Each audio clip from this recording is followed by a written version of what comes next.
everybody, welcome back to another Facebook Live with Ben Franklin Crafts in Redmond. Today we are going to be showing you some more tie-dye techniques, and again I am Brittany, I work here.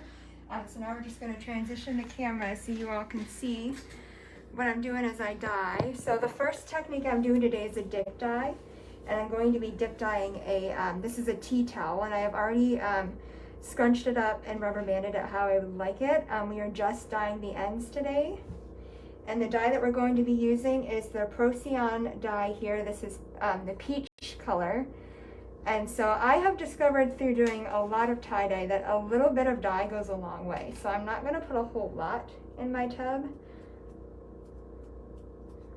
And the more dye you put, the brighter the color is gonna be.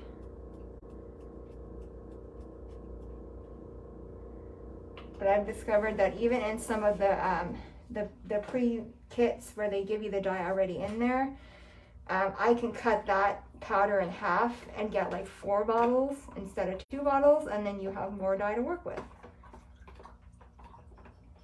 So I'm just gonna mix this in until I can see that most of the dye is mixed in.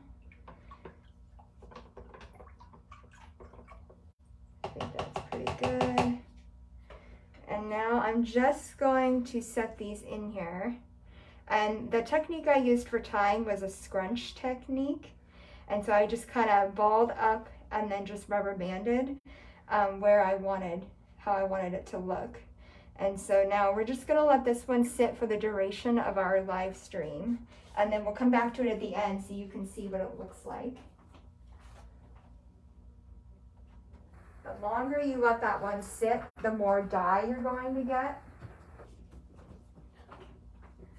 Okay, and then this one here, this is some Aida cloth. Let me get the packaging for this one.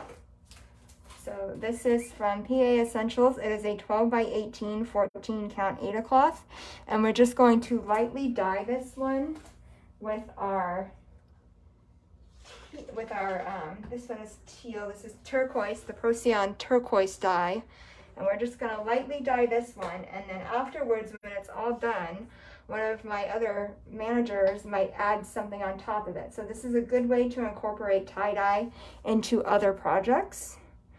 And so, because I don't want a whole lot, I'm not gonna add a whole lot of dye to it. I'm not gonna spray as much on there.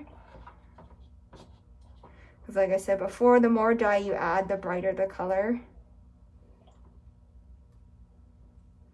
So for the most part, I'm just gonna cover the whole thing in the blue. And then where the rubber bands are, when you take it off, you'll see little bits of white.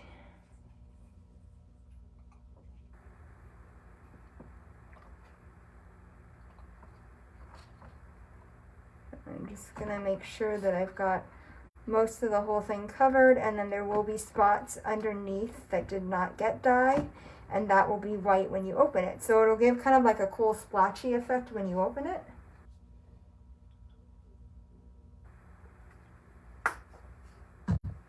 All right, we're gonna go to the next one now.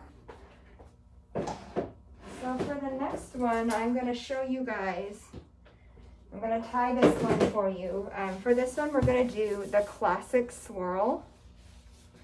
And so this is the one you see when you see tie-dyes being sold in stores, and it's kind of the main tie-dye one. So to do the classic swirl, you just pinch the middle of the shirt, or you don't have to start in the middle either. You can start from a corner or from a bottom, wherever you want to start. I typically start in the middle, and you're gonna pinch it and you're gonna twist.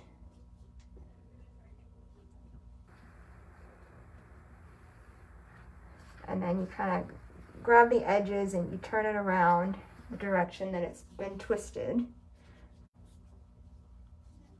And then I'm going to grab my rubber bands here, and very carefully I'm going to put these on. And I kind of arrange them so there's like 6 pie slices. And for this particular shirt, this is a crop top. And what we did was we took a regular ladies t-shirt and we cut it off at a crop. We took about 7 inches off of the shirt. And then I'm going to be using some yellow Procyon dye, and I'll show you that here in a moment.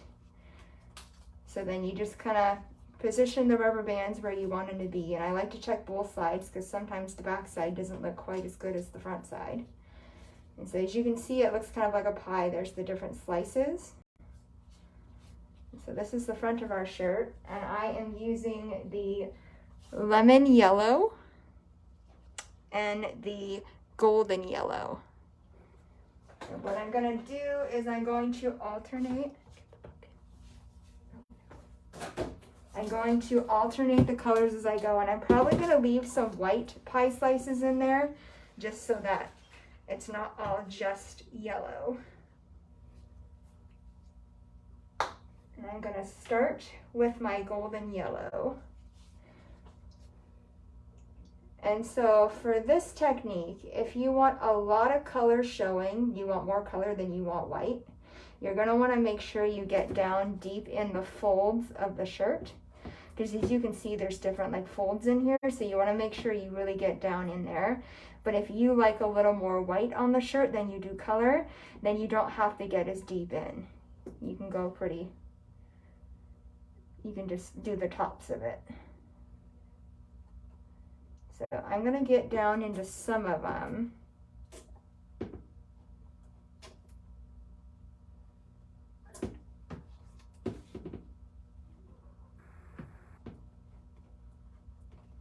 And then I'm just going to alternate, so I'll do another one over here.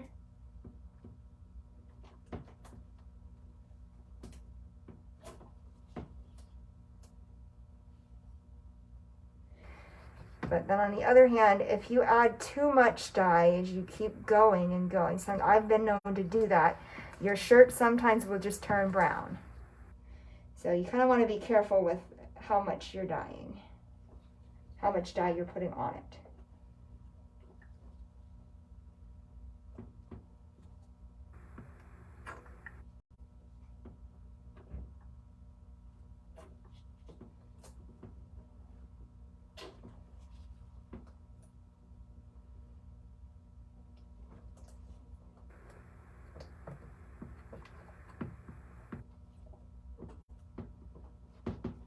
Tie-dye is very messy, so I would recommend when you're dyeing using an old towel or something you don't mind that if it gets dyed. And then you are going to want to make sure you wear gloves because your hands will be dyed the color that you're using. It does take a couple of days to come out.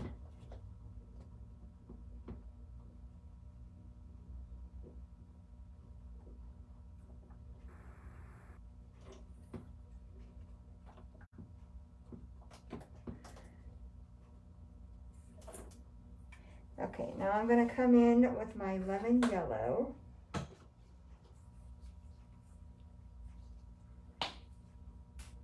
I'm going to add some lemon yellow, so I'll add some right here.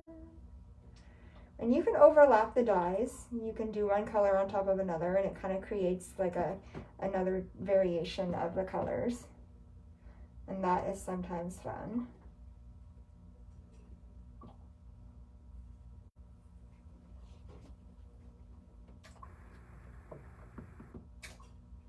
All right, this one's looking really cool.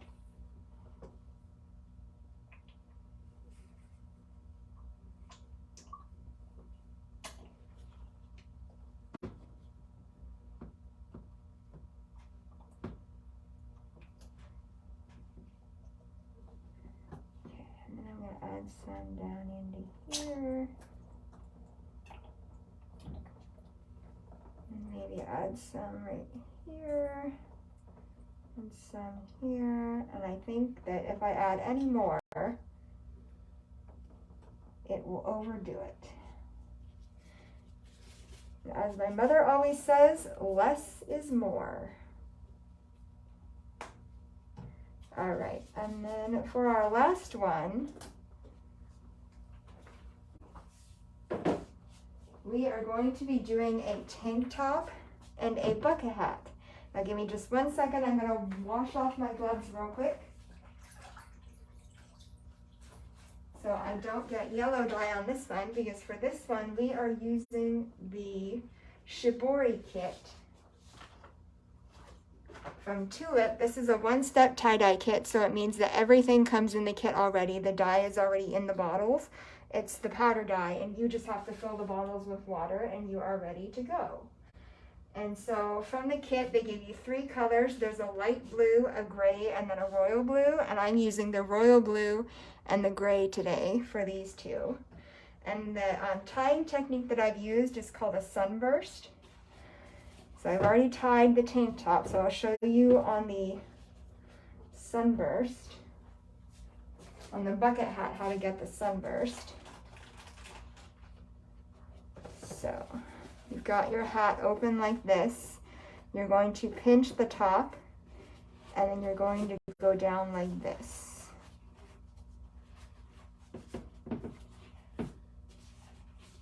And then from there, you're going to add your rubber bands. So I'm going to start at the top and work my way down.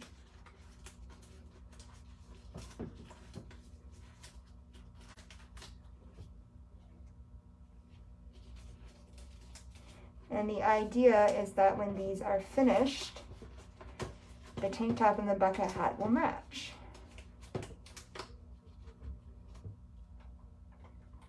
And they'll be cute together.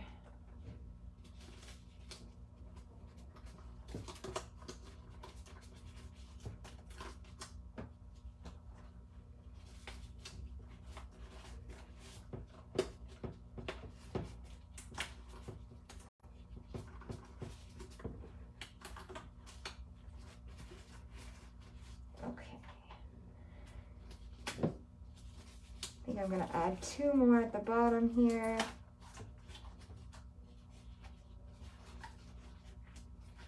I'll leave that one like that.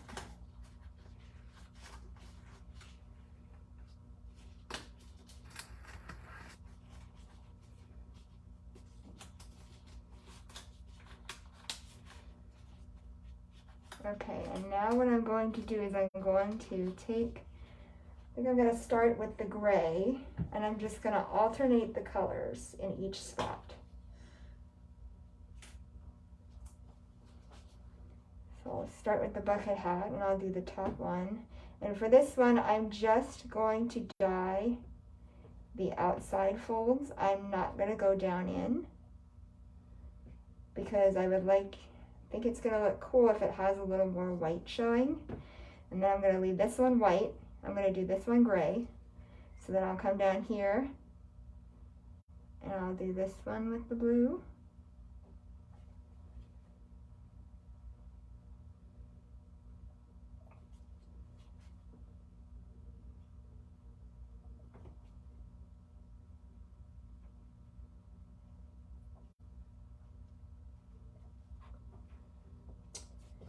And then the very end here.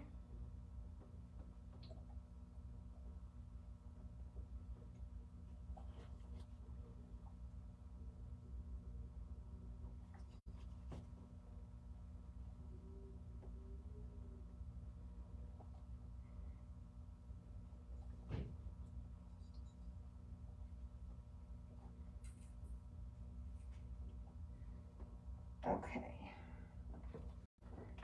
Now I'm going to come back in with the blue.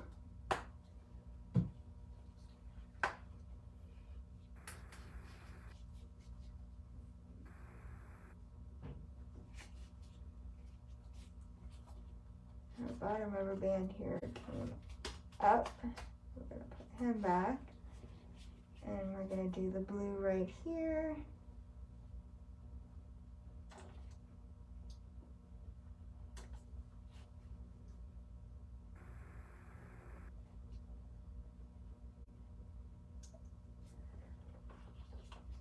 And then we're going to do the blue right here.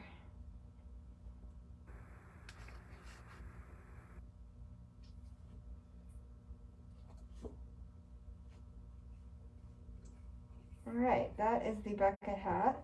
And then I'm going to go in and I'm going to do the exact same thing for the tank top. So I'm going to start with the blue this time.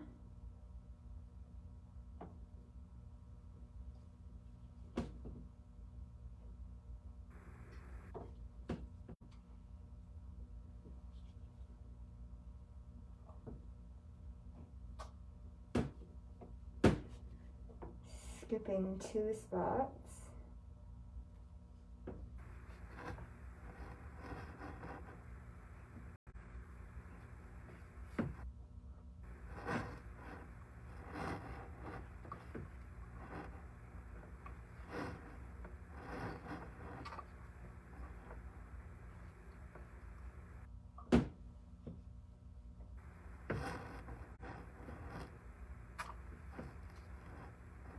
And the dye on its own, even if you don't get down in the folds, soaks in pretty well. So you still will be getting a lot of color showing when you're finished.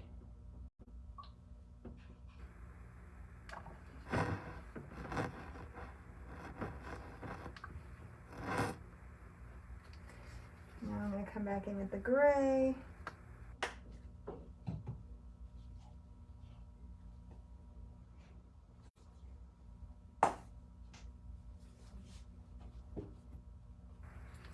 The gray on the end here.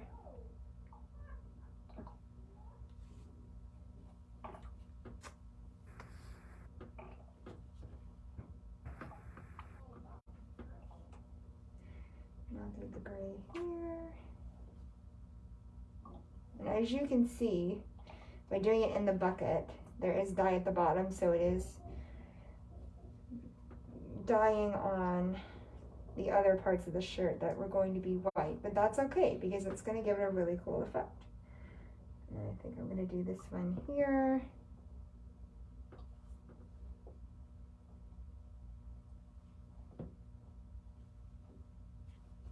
Maybe I'll add some right here because this spot is mostly dyed already anyways.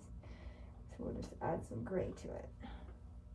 All right, and I think that is going to do it for this one.